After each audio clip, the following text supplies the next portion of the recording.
Здравейте! Намираме се на входа на Агрополихим, завод с история повече от 40 години, който не спира да се развива, да продължава да инвестира в хората, които работят в него и да създава истинско съдържание за това, което върши всеки ден. Агрополихим поканиха екипа ни на специално посещение в завода в град Девня, който се простира на площ от 1300 декара. И според нас е сред най-иновативните заводи на Балканите. Мениджърите на компанията, които ни съпровождаха през целия ден, ни обясниха как работят за рентабилността на земеделското производство. Георги Борисов, търговски директор на компанията, ни отговори на следните въпроси.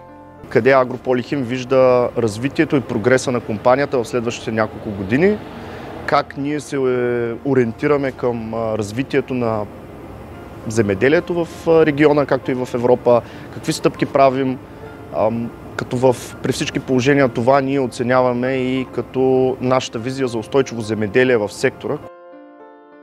Компанията не спира да инвестира в иновации и да се справя с изискванията на зелената сделка. За Агрополихим нескромно, но пък напълно заслужено ще кажа, че той е стратегически визионер, не само в своя бранш, а по отношение на всички изискуеми политики за опазване на околната среда. Още през 2005 година визията на завода включва намаляване на вредните емисии при производството. И за това се изгражда инсталация за намаляване на отделения при производството на азотна киселина, още познат като райски газ. Диазотният оксид има 265 пъти по-висок потенциал за глобално затопляне спрямо въглеродния диоксид. В рамките на този проект в производството беше внедрен вторичен катализатор, който разгражда процесните емисии на райски газ на азот и кислород, които имат нулев потенциал за глобално затопляне. От 2005 година до настоящия момент, благодарение на този проект, редукцията на диазотен оксид е 27 500 тона, което като CO2 еквивалент надхвърля 8 милиона тона. 8 милиона тона CO2 се изпуска от ауспусите на 6,5 милиона леки автомобила за една година. Трудностите, породени от войната, се отразиха на всички производства заради високите цени на енергоизточниците. Ето как се справят в завода с този фактор. Много от заводите в Западна Европа или затварят врати, или бяха засегнати от газовата криза, или не успяха да оптимизират и да посрещнат предизвикателствата на новото време, което последните 5 години, знаете, е абсолютно силно повлияно от различните сътресения в цените, било то на суровините или нещо друго. В този ред на мисли Агрополихим успява да излезе с едни гърди напред. Последните 2 години трупа сериозна преднина поради добрите решения, които сме вземали в годините, именно за да си утилизираме разходите. Било то с оптимизиране на енергийните източници през биомаси и много други подобрения, които осъществяваме. 2015 година изграждането и пускането в експлоатация на 2 парогенератора с номинална входяща топлинна мощност 32 мегавата, които изгарят изцяло биомаса. От компанията осъзнават нуждата от развитие на портфолиото от предлагани продукти, пак от желанието да отговорят на нуждите на фермерите и инвестират успешно в създаването на нови фосфорни и азотни продукти. Агрополихим е известен в цял свят с производството си на един от основните си продукти, тройния суперфосфат, така нареченото ТСП, което беше единствения продукт в нашата продуктова гама до съвсем скоро в фосфорното ни производство.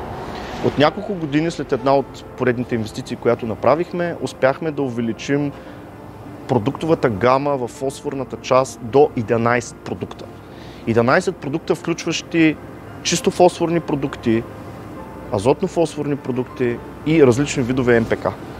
Това позволява на Агрополихим да бъде достатъчно гъвкав и да има възможност да предложи на всичките земеделски производители формулацията на съответния продукт, който те имат нужда. Това за нас отвори страшно много пазари, като Румъния, като Украйна, където ни позволява да се адаптираме към нуждите на съответния пазар и всеки един земеделски производител да достави съответните макро и микроелементи на културите и на почвите, които съответният производител има нужда. В момента продуктовата гама е от 11 продукта, 11 продукта, които могат да нараснат до 20, в зависимост от съответните микроелементи, които можем или съответния земеделски производител искаме ние да добавим.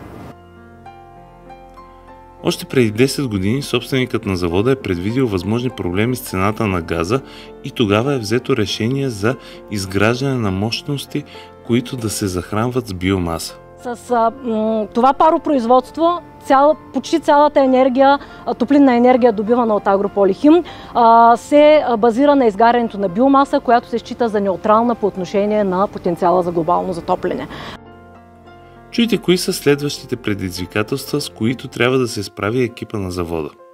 В момента всеки европейски производител, който произвежда с амоняк, с природен газ, амоняк с природен газ, се нуждае от закупуване на някакъв процент от собствените си въглеродни емисии, които изхвърля в атмосферата от международния, т.е. европейския механизъм за покупка на въглеродни емисии.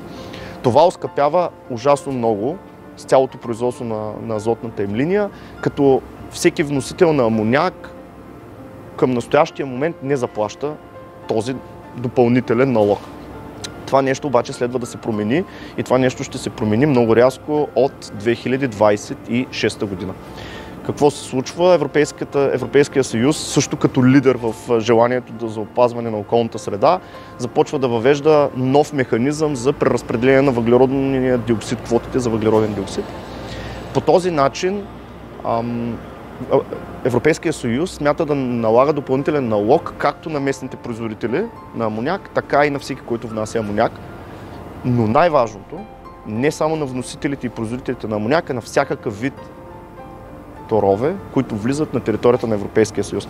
Тоест, всеки един вносител или производител на азотни и комбинирани торове ще трябва да плати въглеродния отпечатък на този продукт, който е изхвърлен в атмосферата. Това е категорична промяна на това, което ще се случи на европейския пазар. Това безусловно ще оскъпи всякакъв вид вносни торове, както и торове, произведени в Европейския съюз, със съответния въглероден отпечатък, който същия този продукт има в атмосферата. Зелената сделка, регулациите и налозите от страна на Европа ще направят земеделското производство изключително скъпо. Всички ние трябва да бъдем готови за този зелен преход на Европейския съюз. Както като крайни потребители, така и в нашия бизнес в агросектора, както като производители, защото това ще се отрази на нашата абсолютна конкурентоспособност в Европейския съюз и извън него, но при всички положения трябва да сме готови по какъв начин всички заедно ще борим от една страна климатичните проблеми в невъзможната комбинация с конкурентоспособността на цялата индустрия. Екипът на завода достига до извода, че течните продукти, за които гарантират качеството на производство, не пристигат при клиентите в състоянието, в което излизат от завода. Поради тази причина стигнахме малко по-далеч, не просто да закупим нов прикачен инвентар, с който да осъществяваме доставките в България до крайния клиент, стигнахме по-далеч, като искахме сами да се кастомизираме инвентара. Отидахме в Италия, направихме срещи с Санти и Менче, които са пионерите в производството на бълкове за течни суровини, за превоза им, и направихме параметризация на инвентар, който е само и специално за течен тор. Къде е специфичното? Специфичното, че това са най-леките цистерни на територията на Европа, които биха могли да бъдат произведени. Най-близкият конкурент на шаситата и въобще на окомплектовката, която сме закупили за да осигуряваме доставката на нашите продукти, е с 400 кг по-тежка от това, което ние сме параметризирали. Заедно с Санти и Италия постигнахме и договорка нашите цистерни да отговарят на всички температурни амплитуди, които са в нашите географски ширини. По този начин всяка една от цистерните разполага с патентована пиана, която предпазва продукта, независимо от условията, в които се намира в момента страната и начина, по който се превозват. Освен оптимизацията на транспортните средства в завода, оптимизират се и възможностите за товарене и експедиране на камионите. Крайният резултат за клиента и естествено за превозвачите, с които работим, е повече от 2 пъти по-бърза обработка, вход и изход, което, както на всяко едно нормално място, е изключително важно. за да може да повиши възможността за обработка на повече коли, да осигури сигурност и да утилизира планинг процеса до крайния клиент. От компанията доказват отново, че работят за да могат фермерите да постигат рентабилно земеделие не само в България, но и в Европа, чрез създаването на хъб за складиране и транспорт на син амоняк. Това нещо ще може да има възможност да се вкарва в Европейския съюз без допълнителен налог. Агрополихим вече, за всички е известно, направи първата стъпка в цяла Европа. Категорично в тази посока, защото през юни месец тази година вкарахме първото цяло карго син амоняк в цяла Европа, заедно с нашите приятели и партньори от саудитско-арабската компания Маден. Ние вкарахме 25 000 тона син амоняк, от който успяхме да произведем 40 000 тона син амониев нитрат. 40 000 тона син амониев нитрат. Първа партида такъв на територията на Европейския съюз. Първа такава. В момента за нас това беше стъпката, която ние искаме да покажем, че сме отговорни относно атмосферата, относно зеления преход на Европейския съюз, но истински това нещо следва да бъде наложено от 2026.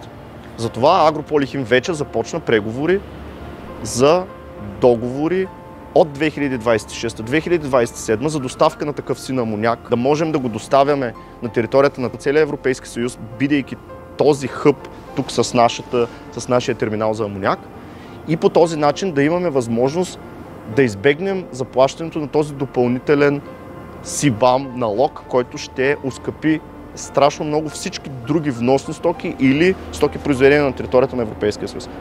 Това категорично ще им даде конкурентно предимство спрямо всички други производители и вносители на пазара, и по този начин ще можем ние да защитим лидерската си позиция както в България, така и в региона, и по този начин да гарантираме и по-устойчиво развитие на нашите земеделски производители, които ще купуват съответните стоки, произведени от нас, благодарение на това, че ще успеем една голяма част от този, да го наречем, налог върху амоняка, да бъде избегнато благодарение на тези договори, които ние смятаме да сключим за доставка на син амоняк.